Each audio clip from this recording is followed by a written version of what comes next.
Hello, this is Diann.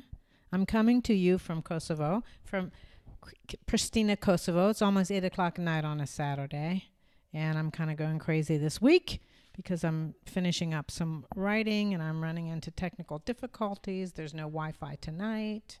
Oh my gosh, I'm so addicted to Wi-Fi. That's how I function. So I thought, you know what, I'm going to do a podcast. I haven't done a podcast in a while. This is Diann Schindler from DiannAbroad.com. I'm talking to you about Fez tonight, Fez, Morocco. I went to Fez, Morocco, gosh, like within the first 2 months of my travel. So that would have been like February of March of 2016. It was 9 o'clock and we were in the lobby, ready to board the bus for our Fez tour for the day.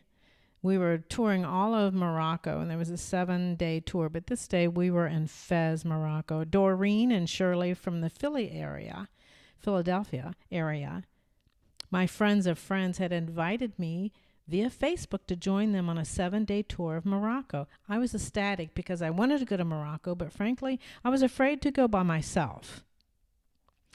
So when they invited me, I was supposed to be in Barcelona for 2 weeks, but I shortened it by 1 week in order to meet them. And I took a train all the way down to Malaga, and we ferried to Tangier for a quick half-day bus tour and arrived in Fez. We also picked up Marta and Sylvia, two well-traveled, smart, successful young women from Lisbon, Portugal. By the way, I've kept up with those two since then. Our driver and our tour guide was named Jahil. He helped us onto the van, and at the last moment, we were all on the van, except at the last moment, an attractive, dark woman with black eyes. She had her eyes beautifully rimmed with just the right amount of black eyeliner. She had full lips, no lipstick, and braces on her teeth, revealing a lovely smile, and she gracefully entered the bus. She wore black boots, black tights, and she had a hood on over her head of her Logan green winter coat, cinched at her narrow waist, and she had this beautiful brown hair. She was beautiful, but it wasn't kind of striking or stunning. But she was beautiful with this warm personality that all of us were immediately attracted to. And we're so glad that we're going to have her for our tour guide for the entire day. 5 women and Millie, I thought. Just as a gust of wind blew the rain through the van door, and Millie quickly reached into her bag.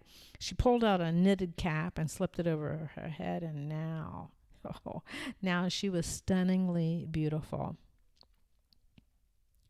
She took us into the Medina, the ancient marketplace of Fez. She said there are 9,500, that's right, 9,500 streets, some so narrow and so shallow it's difficult to walk.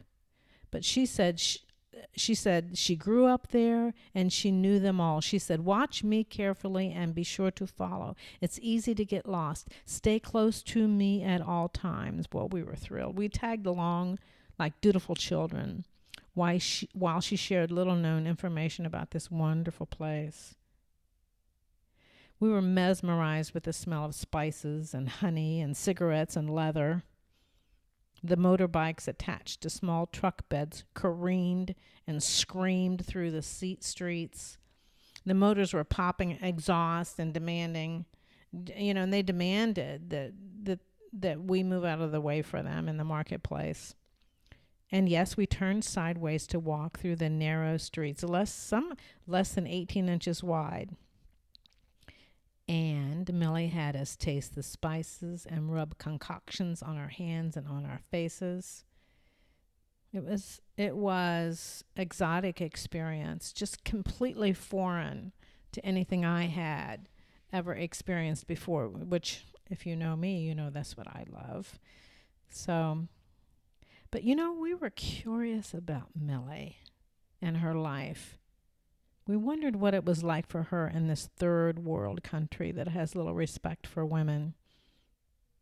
She explained that she was married in a civil ceremony 3 months ago. And even though she was sure while she was dating, she was sure that her husband was a good match for her. But since they were married, she was not permitted to visit her family or even travel. Her husband's family did not want her to leave the area or visit her own family because they thought her family would give her money and she would leave her husband. Her new husband had actually tricked her into believing that he was supportive of her work and of her travels, and he was not. And yet, they were to be married in a religious ceremony in 6 weeks. I mean, the civil ceremony is one thing, but the religious ceremony really is it. I mean, once you do the religious ceremony, she explained, there's just no changing anything. We asked her why she would continue with the marriage. And couldn't she leave before the religious ceremony? She explained, she said that she was the oldest of 9 children and all of her younger sisters were married. Millie's mother wanted her to marry, and Millie wanted to please her mother. And she wanted to make sure that her family was no longer shamed by her, by Millie, the oldest daughter, never marrying. She would indeed go ahead with the religious ceremony. Well, all of us were all women, 2 from Portugal, 1 from Philly, 2 for Philly, and then here I was. We were saddened by this news. And we fell in love with her in just a few hours. She had become our Millie. She was our Millie. We discussed all angles with her. We tried to encourage her to leave. We helped her. We said we'd help her get away. We'd give her money to escape. But it was clear to us that she had accepted this life for herself. She had married to please her family. Her mother was happy. Her family was happy. She would endure. Well, our tour was to end at 2:30 that afternoon, but we loved Millie and we asked her to continue with us throughout the afternoon, and she obliged. The rain continued. The wind was often brutal. Our feet got cold and wet, and water seeped through our clothes. The sky was dreary. We were cold. And finally, at 5:30, we said goodbye to Millie with hugs and kisses and generous tips. It was the opposite of that weather that day. I mean, we were together, warm for her. Forget the rain, forget the cold, forget the wet, forget the lack of comfort. We gave her all of our love that day. She knew how much we appreciated her and her work throughout the tour. But I'm telling you this, I'm confident she had no idea how moved we were by her life and her commitment to her family.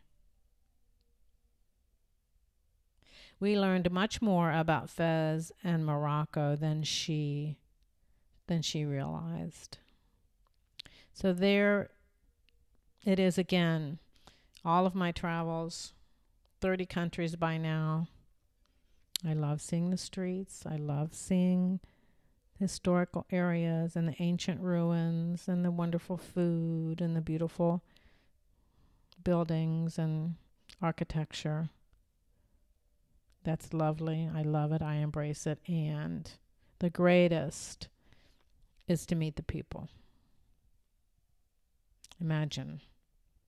Millie's honor for her family is the life she's chosen. Beautiful, tall, lovely woman who's doing the right thing for her family.